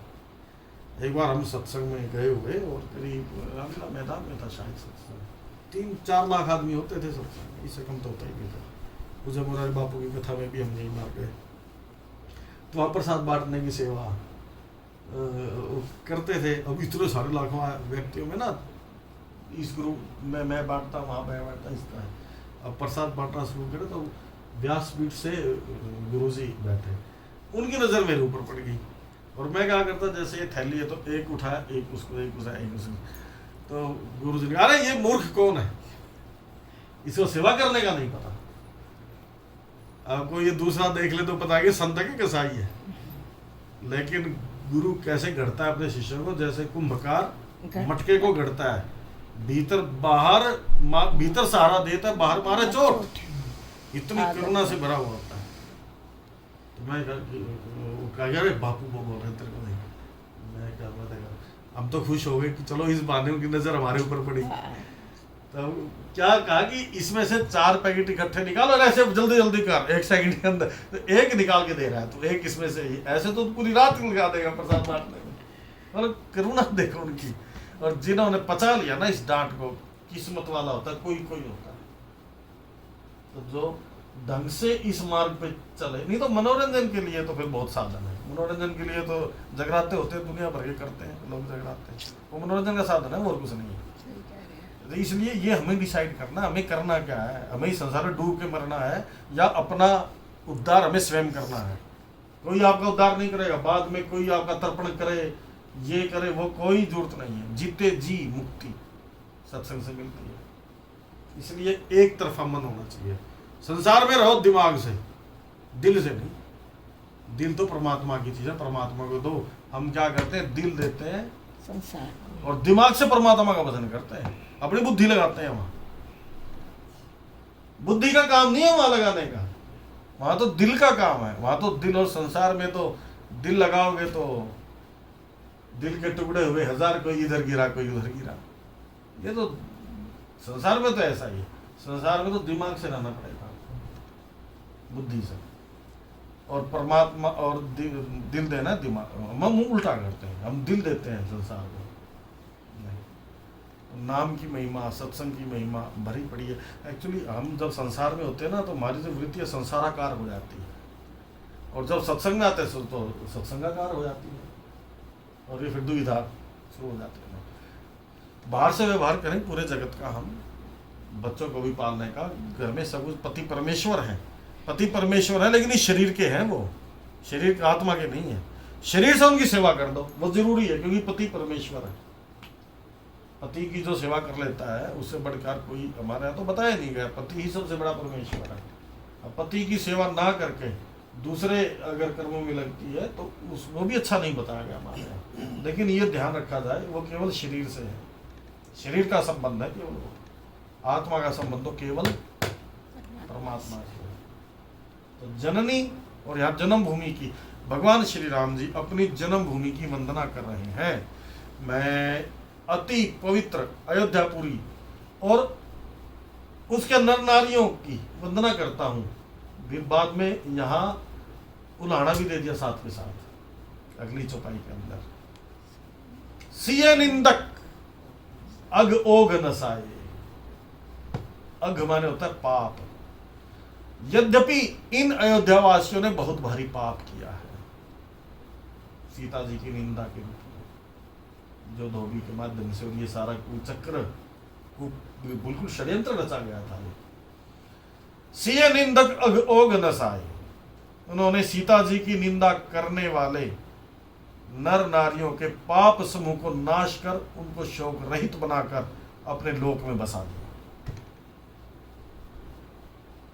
नहीं तो सीता जी ने विवाह के तुरंत बाद तो वन में चले गए 14 साल के लिए, वहां से वापिस आ गए, फिर वन में चले गए। सीता जी को क्या दिया इस संसार ने? जो जगत जननी भवानी कही जाती है, उसको क्या दिया संसार ने? पहले तो वन में चली गई राम जी के साथ, और वहां से वापिस आई तो वाल्मीकि जी के आश्रम में रहना पड़ा, वन में फिर जाना पड़ा दोबारा। तो ये जगत है ही ऐसा, संसार दुखालय है। इसलिए कहते हैं ना कि एक दिन आया आया एक दिन आया, निष्कलंक सीता पे प्रजा ने मिथ्या दोष लगाया। इसी का नाम संसार है, बस ये समझ लो आप। संसार तेरा घर नहीं, 2-4 दिन रहना यहाँ, याद करने इस धाम के निष्कंटक स्वराज्य जा, इसको हमेशा याद रखना चाहिए। और जो जिस काम के लिए ये शरीर मिला ना, उसको जल्दी से कर लो बस। माने आत्म साक्षात्कार कर लो, सेल्फ रियलाइजेशन कर लो। पता नहीं एक शरीर कब छूट जाए, शरीर छूट जाए, पता नहीं कौन सा किसके दिमाग में क्या आ जाए, कौन सा बम कहाँ से न्यूक्लियर ब्लास्ट कर दे, कुछ नहीं पता। इसलिए जिस हेतु है वो हेतु जल्दी से पूरा कर ले बस। नाम जप, सतों गुण बढ़ाते जाए, और अपना खूब नाम जप, सत्संग, और धीरे धीरे फिर सेल्फ रियलाइजेशन, आत्म साक्षात्कार की तरफ। इसके लिए मिला ही जीवन इसके लिए। प्रभु श्री राम जी के प्रति बहुत निंदा करी थी सीता जी की, उनको भी तार दिया अपने धाम में लेने। ऐसे अयोध्यावासियों के लिए मन नहीं था, हालांकि गोस्वामी तुलसीदास जी का मन नहीं था, इतना मन क्षुब्ध था गोस्वामी तुलसीदास जी का कि 8वां कांड ही नहीं लिखा उन्होंने। गोस्वामी तुलसीदास जी कहते कि मेरा हृदय फट जाएगा कि मैं दोबारा सीता जी को वन में नहीं भेज सकता। आप जब वाल्मीकि जी रामायण पढ़ेंगे तो उसमें 8 कांड है। हाँ, उसमें 8 है। लव कुश कांड है, हाँ, अंत वाला लंका कांड, हाँ। इसमें 7 कांड है। तो इसमें जब पूर्णाहुति करते हैं तो सिर्फ ये बताया कि चारों के 2-2 पुत्र हुए आगे, राम जी के लव और कुश, ऐसे सभी 2-2 पुत्र हुए, ये बताया बस। आगे की कथा यहाँ जिक्र किया है सिर्फ एक स्थान पे, अभी जो वंदना प्रकरण में जिक्र किया। गोस्वामी तुलसीदास जी का हृदय इस बात को ना स्वीकार ही नहीं कर पाया कि कैसे एक माँ जगत जननी को निंदकों ने कैसे वंदिला दिया। राम जी तो मर्यादा पुरुषोत्तम थे, खैर उसके बाद फिर कौशल्याम्बा की और सभी रानियों की वंदना करते हैं। फिर दशरथ महाराज की वंदना करते हैं। प्रगटेउ बंदौ कौशल्यादिशि प्राची, कीरति जासु सकल जग माची। प्रगटेउ जह रघुपति शशि चारु, विश्व सुखद खल कमल तसारु। दुष्ट रूपी कमलों को पाले के समान श्री रामचंद्र जी जहाँ प्रकट हुए जिनकी गोद में, ऐसी कौशल्याम्बा को मैं प्रणाम करता हूँ। फिर दशरथ महाराज की वंदना करते हैं। बंदौ अवध भुआल, सत्य प्रेम जही राम पद। मैं अयोध्या के राजा दशरथ महाराज की वंदना करता हूँ, जिनके राम के चरणों में सच्चा प्रेम था। इतना सच्चा प्रेम था कि राम बिछुड़े नहीं कि प्राण ही छोड़ गए। राम राम कही राम कही, राम राम कही राम। 6 बार राम शब्द का इस्तेमाल किया था। दिग्गज जीवन रघुवीर भी ना, जब देख लिया कि हर प्रकार से समझा के देख लिया है राम जी तो रुकेंगे नहीं। भगवान शंकर को भी प्रार्थना करी दशरथ महाराज ने वहां चौपाई आई। भगवान शंकर को कहते हैं कि आशुतोष तुम अवधदानी, करना हूं प्रणाम दीन जन जानी। मैं आपको ना प्रणाम करता हूं, तुम तो आशुतोष, आशुतोष माने बहुत शीघ्रता से प्रसन्न होने वाले हैं, बहुत शीघ्रता से प्रसन्न हो जाते हो, और अवधदानी हो, बिना समझे सोचे देने वाले हो। मैं आपसे एक मांगता हूं कि आप राम जी की बुद्धि को बदल दो। ये मांगा दशरथ महाराज ने। और भगवान शिव ने कहा कि मैं सब कुछ कर सकता हूं, अपने स्वामी की बुद्धि को नहीं बदल सकता। ऐसे विचलित हो गए थे दशरथ। फिर सुमंत्र को भी कई बार कहा, लेकिन जब पक्का हो गया, सुमंत्र वापिस आ गए राम जी को छोड़ के। सुमंत्र वापिस आ गए राम जी को ना गंगा के किनारे तक छोड़ के आए थे, श्रृंगेरपुर तक। फिर वापिस आ गए थे सुमंत्र, जो लगा कि राम जी आए नहीं। तब दशरथ ने कहा दिग जीवन रघुवीर भी, राम जी के बिना भी क्या जीवन। और फिर तापस अंध श्रवण कुमार के माता पिता, श्रवण कुमार की जो घटना घटित हुई थी जवानी के टाइम में, वो सारा किया हुआ पाप मृत्यु के सामने, मृत्यु के सामने आ जाता है। बिल्कुल झटके कभी किया होगा आपने 40 साल पहले, लेकिन जब मृत्यु सामने आती है ना, तो वो पाप सामने दिखा जाता है।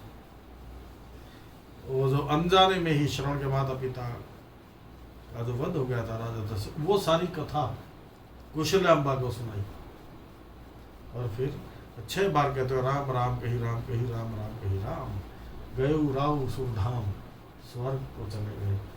यहाँ ऐसे दशरथ महाराज की वंदना की गई कि जिन्होंने, उनका इतना प्रेम था राम जी के प्रति कि राम जी का बिछुड़ना वो सहन नहीं कर पाए। राम जी को के बिछुड़ने के साथ ही उन्होंने अपने प्राणों को भी त्याग दिया। बंदौ अवध भुआल, ये सोरठा है। सत्य प्रेम जहि राम पद, बिछुरत दीन दयाल, प्रियतन तृण इव परिहरेउ। उसके बाद फिर जनक महाराज की वंदना करते हैं। प्रणवऊ परिजन सहित विदेहु, ताजाहि राम पद गोडे स्नेहु। योग भोग मह राखेउ गोई, राम बिलोकत प्रगटेउ सोई। मैं राजा जनक की वंदना करता हूँ। राम जी के चरणों में जिनका बहुत प्रेम है, उस प्रेम को उन्होंने छिपा के रखा है। कैसे? मंजूषा में। जैसे मंजूषा होती है ना, मंजूषा किसको बोलते हैं? जिसमें अंगूठी रखते हैं, और डब्बी होती है छोटी सी, उसके अंदर अंगूठी रखते हैं ना, मंजूषा। मानो अंगूठी तो राम प्रेम है, और उसका जो नीचे का भाग है मंजूषा का, वो है योग, और ऊपर का जो किवाड़ है उसका जो टक डंडे से बंद होती है वह भोग। योग भोग में राखी गोई, राम बिलोकत प्रकट सोई। उसको कभी प्रकट नहीं किया था, क्योंकि निर्गुण निराकार को मानने वाले थे। ये सगुण साकार को नहीं मानते जनक महाराज। रूप इनको कोई बांधता नहीं था, इनका नाम ही विधेय था। वैदेही बोलते हैं ना, वैदेही, तो इनको विधेय बोलते हैं। विधेय का मतलब है जिनकी देह में आसक्ति नहीं है, वो रूप में जिनका मन आसक्त होता ही नहीं है, कोई रूप उनको बांधता ही नहीं है। इतने निर्गुण निराकारी थे जनक महाराज, ज्ञान के भंडार थे जनक महाराज। तत्वज्ञानी महापुरुष अष्टावक्र मुनि के शिष्य राजा जनक, उनके बारे में कहा कि उन्होंने राम के प्रेम को ऐसे छिपा के रखा हुआ था, लेकिन राम विलोकत प्रकट हुई जब पहली बार राम जी को देखा, जब विश्वामित्र जी लेके गए थे दोनों को और आम्र वाटिका के अंदर जब उनके लिए व्यवस्था की गई, तो जैसे ही जनक महाराज ने देखा तो जनक महाराज देखते ही रह गए। मंगल मूर्ति, मंगल की मूर्ति है साक्षात, भयउ विधे विधे विषेखी,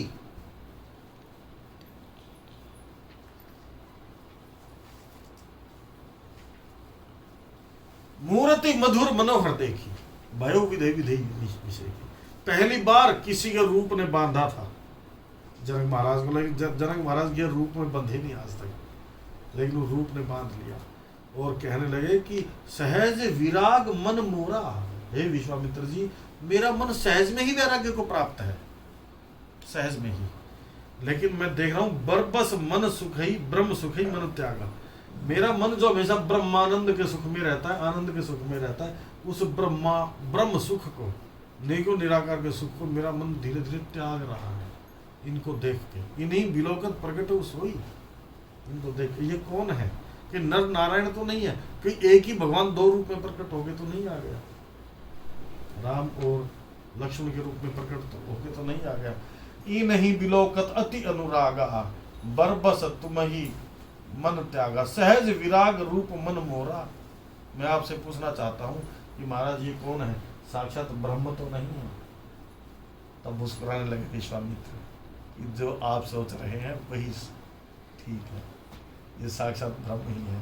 ए प्रिय सभी जह लगी प्राणी, जितने भी प्राणी इस जगत में सबके प्रिय हैं, तो महाराज आप की इनके रूप माधुरी ने आपकी आंखों को बांध लिया तो कोई बड़ी बात नहीं। इसलिए कहा गया यहाँ कि प्रणव परिजन सहित विदेहु, जाहि राम पद कूढ़ सनेहु, योग भोग में राखे हुई। योगी थे और भोग क्या, राजा भी थे। योग बाहर से योगी होना और भीतर से भोगी होना, ये खतरनाक है। बाहर से भोगी दिखाई दे लेकिन भीतर से योगी है, वो कोई नहीं रहेगा। आपको कैफरी में और जीन्स में भी संत मिल सकता है, कोई जरूरी नहीं। सतोगुण की वृद्धि किसके अंदर भी। और काल ने भी, और रावण को जानते ही बात, रावण ने भी अगर सीता का हरण किया है तो एक यति का रूप धारण।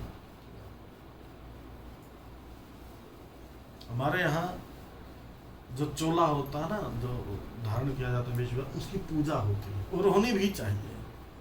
अगर रास्ते में भी कोई पहने साधु के वेश में कोई मिल जाता है, वेश धारण किया है उसने, तब उसको प्रणाम करते हैं, करना भी चाहिए। लेकिन जरूरी नहीं है कि साधु के वेश में वास्तव में ही साधु, ऐसा भी कोई जरूरी नहीं। लेकिन वेश को फिर भी हम प्रणाम करते हैं। यति मतलब रावण को भी गलत काम करने के लिए यति का रूप धारण करना पड़ा। ऐसे ही कालनेमी हुआ। कालनेमी तो राम कथा गा रहा था बहुत बढ़िया, और हनुमान जी महाराज का काम क्या था, रामचरित सुनने को रसिया। हनुमान जी तो अपना कितना इंपॉर्टेंट काम था।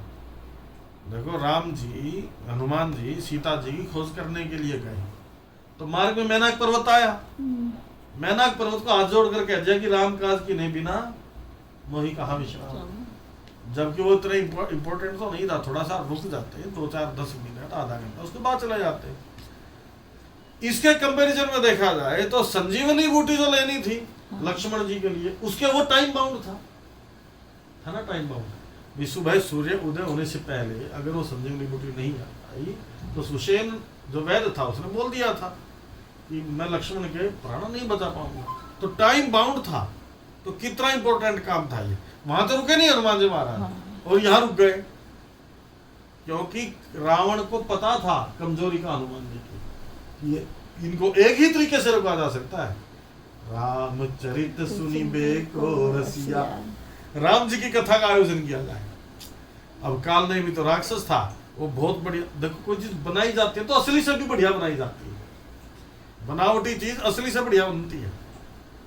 जैसे ये नकली फल आ जाता है मार्केट, नकली अंगूर, सेब, असली अंगूर या सेब नहीं दिखाई देंगे ऐसे। हाँ, कितने सुंदर वो लगते। जैसे बने हुए, बनावट तो ज्यादा होता है, तो बनावटी संत बन गया माया से।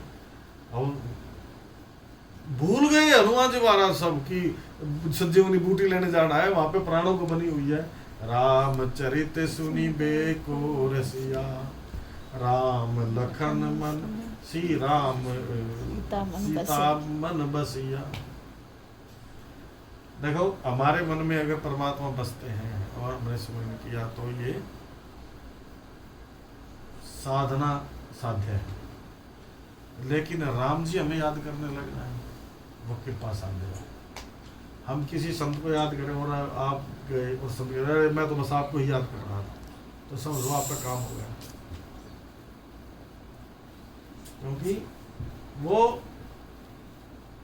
इसको बोलते हैं कि सीता राम और लक्ष्मण के हृदय में हनुमान बसते हैं, हनुमान जी के हृदय में बसते हैं। ये तो हुई साधना का साध्य, साधना की पराकाष्ठा है अपनी साधना से। लेकिन कृपा की पराकाष्ठा ये है कि सीता राम और लक्ष्मण के हृदय में हनुमान जी बसते हैं। अब देखा चरित्र वो तो राम कथा बड़ा लगा हुआ था गाने के लिए, बहुत बढ़िया ये काल ने भी। लेकिन देखो शुद्ध भाव था ना हनुमान जी का, शुद्ध भाव हनुमान जी का था, तो भी काल ने भी कुछ नहीं बिगाड़ पाया।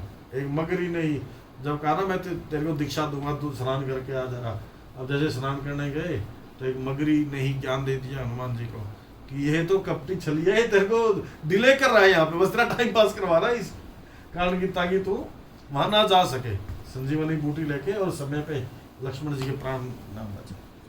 उनकी निष्ठा पूरी थी तो काल ने भी उनका कुछ नहीं कर पाया हनुमान जी महाराज का। इसलिए हमारी निष्ठा पूरी होनी चाहिए, फिर जितने भी हर्डल आए बीच में वो राम जी की अपने आप ही उसको दूर करते हैं। जनक महाराज की वंदना करने के बाद भरत जी की वंदना करते हैं।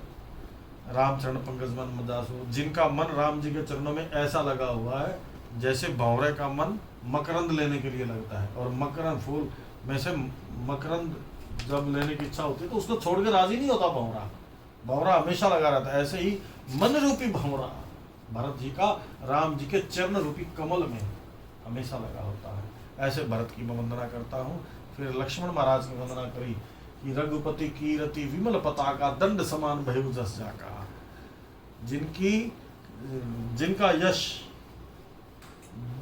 दंड के समान है।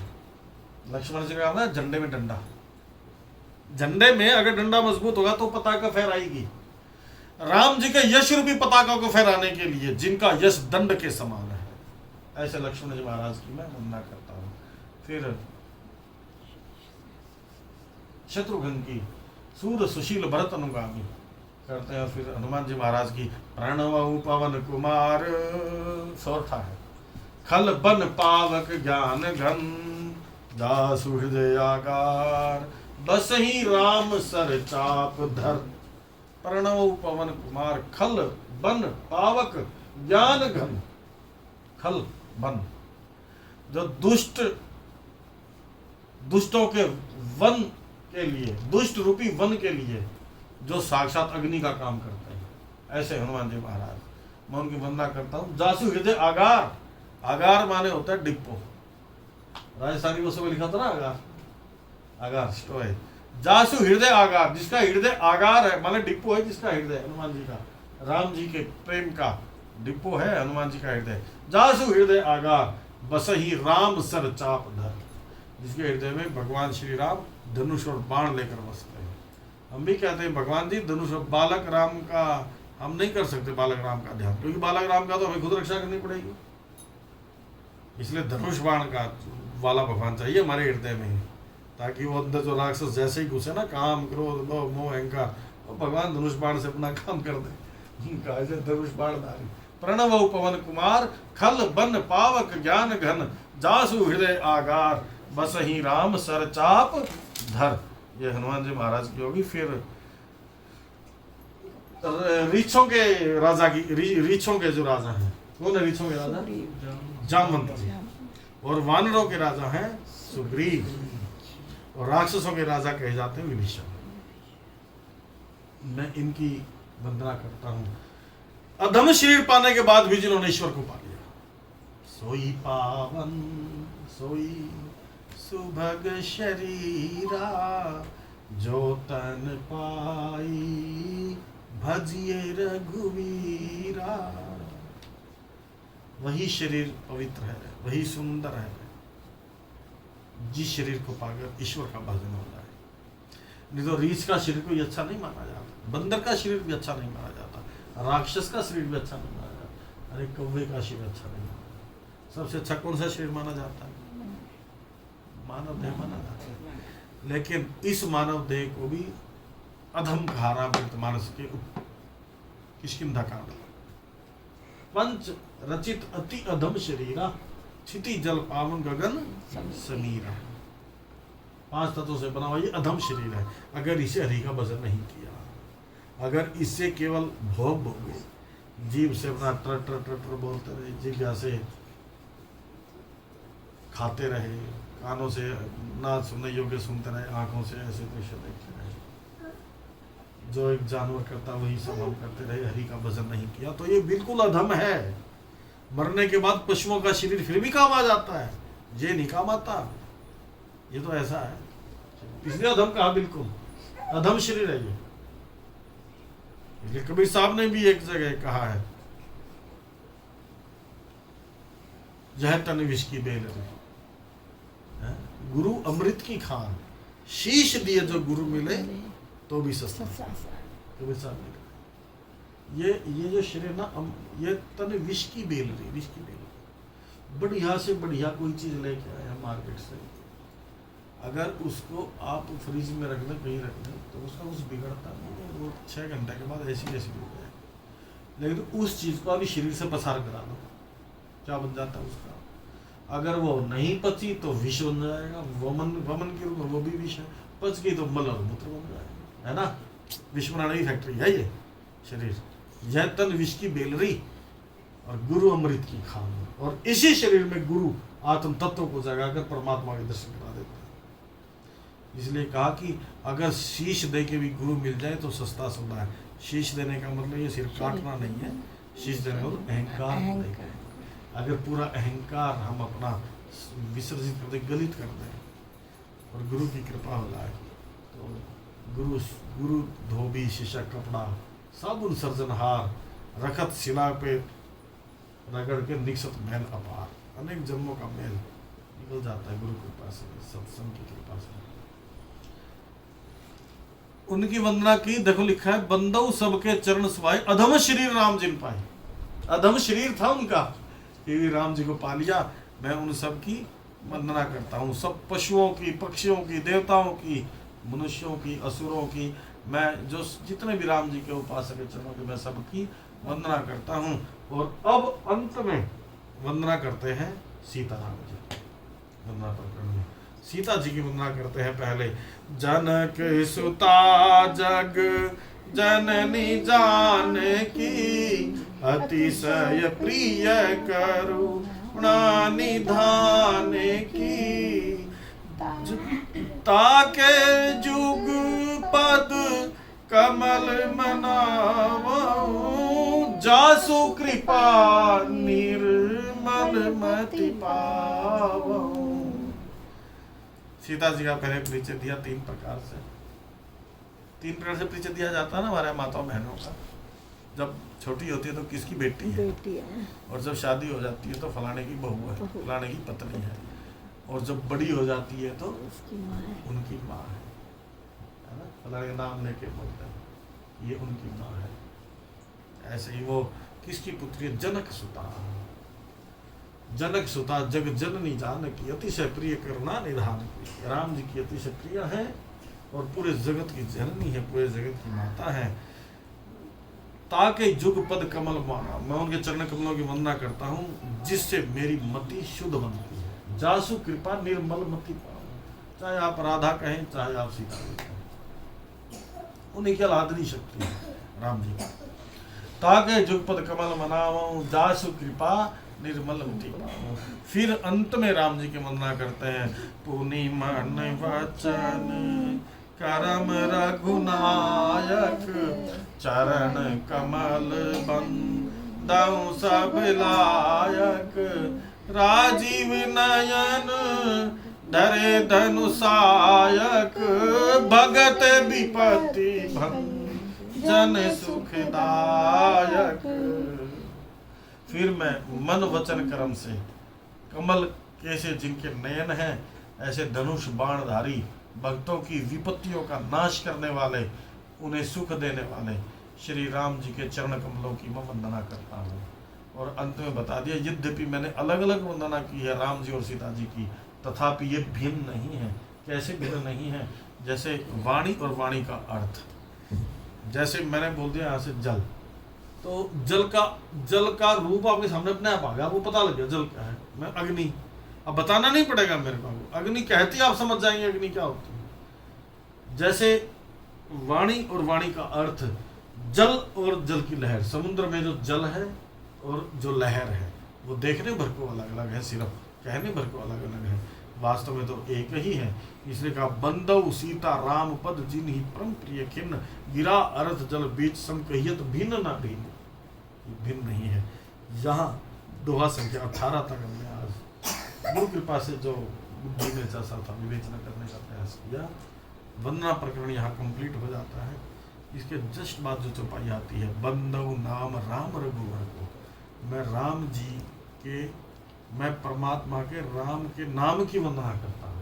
और वो वंदना अब नाम की वंदना है, राम नाम की वंदना है, राम नाम की महिमा है, वो हमारे पूरी 9 दोहों तक चलेगी। बहुत ये आपका ना बेस बन रहा है। मकान की नींव अगर मजबूत होती है ना तो बिल्डिंग अच्छी बनती है। और जो भी टाइम लगता है ना वो 2 DBC तक ही लगता है। जब हम मकान बनाते हैं तो मकान बनाने में ज़्यादा समय और ज़्यादा पैसा ज़्यादा वहाँ तक लगता है, नींव बन जाए। ये आपकी ना नींव बन रही है अभी, उसके बाद तो फिर कथा बहुत, जब कथा स्टार्ट होएगी, अभी तो ऐसा भूमिका बन रही है, ये नींव बन रही है आपकी। इसको नींव को ना संजो के रखना। ये पता होना चाहिए रामचरितमानस की कैसे स्टार्टिंग कैसे होती है, किन 4 घाटों से कथा कैसे निकलती है। तो जब नींव मजबूत होगी ना तो फिर आपके सारे प्रश्नों के उत्तर, सब प्रश्नों, सब रोगों की एक दवाई रामचरितमानस पढ़ ले मेरे भाई। जितने भी अध्यात्म से रिलेटेड क्वेश्चन है, जितने भी अध्यात्म से रिलेटेड प्रश्न है, और मैं कई बार जिक्र करता हूँ ना अपने गुरु महेंद्र स्वरूप कौशिक जी का। जब हम उनके पास, उनसे हमारा संपर्क हुआ तो जैसे तो हमारे अंदर तो 100 तरह के क्वेश्चन थे। तो हमने एक दिन वैसे पूछ लिया कुछ कौशिक जी से, तो कौशिक जी ने कहा कि ऐसे प्रश्नों का उत्तर कुछ नहीं होता, आप सिर्फ कथाएं सुनो बस। कोई उत्तर नहीं दिया उन्होंने। मुश्किल से 1-2 साल हमने कथा सुनी, हमारा कोई प्रश्न ही नहीं बचा। अध्यात्म से रिलेटेड किसी भी प्रश्न का उत्तर मेरे को पाना ही नहीं है, सब कुछ मिल गया, कोई संशय नहीं है, कोई संदेह नहीं है। ये कैसे होता है? श्रवण करने से होता है। श्रवण मनन निधि ध्यासन क्रिया में हम पहले सुने, इतना सुने कि वो सुनना हमारे लिए श्रवण योग बन गया। बहुत आनंद है सुनने में। जिसने हमने श्रवण योग को सिद्ध कर लिया ना, वो श्रोता होना तो बहुत बहुत अच्छा है। श्रोता को तो सोचना भी नहीं पड़ता कुछ क्या बोलना क्या नहीं बोलना, कुछ गलत ना निकल जाए भाई। अभी तो आप तो 2-4 बैठे हुए हैं, कई हजार भी बैठ जाते हैं सामने कथा में। कोई किसी गुरु को मानता है, कोई किसी पंथ मजहब संत को मानता है, कोई किसी को मानता है। तो आपके वाणी के द्वारा किसी के भी साधन पे कुठाराघात नहीं होनी चाहिए। सबका अपना अपना साधन है, अपना अपना मार्ग, अपना अपना ग्रंथ है। अब हमारे साथ तो हमारे मुसलमान भाई हो बहुत बैठते थे, हमारे साथ सिख भाई बहुत बैठते थे। हम उनको उसी के अनुसार रामचरितमानस में ये सारा खजाना भाई, अल्लाह तो एक ही है, सही बात, खुदा तो एक ही है, राम जी और कृष्ण ये तो एक ही है, सब अलग अलग थोड़ा ही है। रामचरितमानस में भी पीछे आया था ना, एक अनीय अरूप अनामा अज सच्चिदानंद प्रधामा, अजन्मा है राम दिनेश जह नहीं मोह निशा लोलेशा, राम सच्चिदानंद दिनेशा, राम ब्रह्म परमारथ रूपा अविगत अलख अनादि अनूपा, ये निर्गुण निराकार ब्रह्म। मैं पहले ना एक बार मेरे को ये निरंकारी वाले लगे सत्संग करने के लिए। निरंकारी है ना, हाँ। बुराड़ी में जिनको लगता था, आजकल निरंकारियों का काफी बहुत बड़ा संत समागम है। तो इनके अलग अलग यूनिट बने हुए, तो सोनीपत डिस्ट्रिक्ट का जो यूनिट था वहाँ ले गए हमें, में। अब मेरे को पता था ये तो निर्गुण निराकार को मानने वाले हैं। रामचरितमानस की ही चौपाइयों में से वहां पे निर्गुण निराकार ब्रह्म की ऐसी विवेचना करी कि वो हैरान रह गए कि हमने तो आज तक ऐसी विवेचना ही नहीं सुनी। भाई सब रामचरितमानस में है और तुम झगड़ा करते हो कि परमात्मा निर्गुण एक निराकार है, आर्य समाजी अपना अलग ढपली बजाते हैं। वो अरे सब एक ही है। सनातन एक वृक्ष है, बाकी सब इसकी डाल है। कोई यहाँ से 400 साल पहले कोई सिख धर्म निकल गया, कोई जैन धर्म निकला, कोई सब अपने ही है, सब उस सनातन रूपी वृक्ष से ही निकले हुए हैं। बौद्ध धर्म हो गया, जैन धर्म हो गया। अगर कोई जैन कहे कि मैं नहीं, तू पहले सनातनी है बाद में जैनी है, पहले सनातनी है बाद में सिख है, पहले सनातनी है बाद में बुद्धिस्ट है। ये इसी सनातन रूपी वृक्ष में से ही सब निकले। बाकियों में एक एक चीज की प्रधानता है। जैसे जो हमारा इस्लाम है उसके अंदर यकीन की प्रधानता है। बौद्ध धर्म में दया की प्रधानता है। ईसाई धर्म में सेवा की प्रधानता है। सिख धर्म में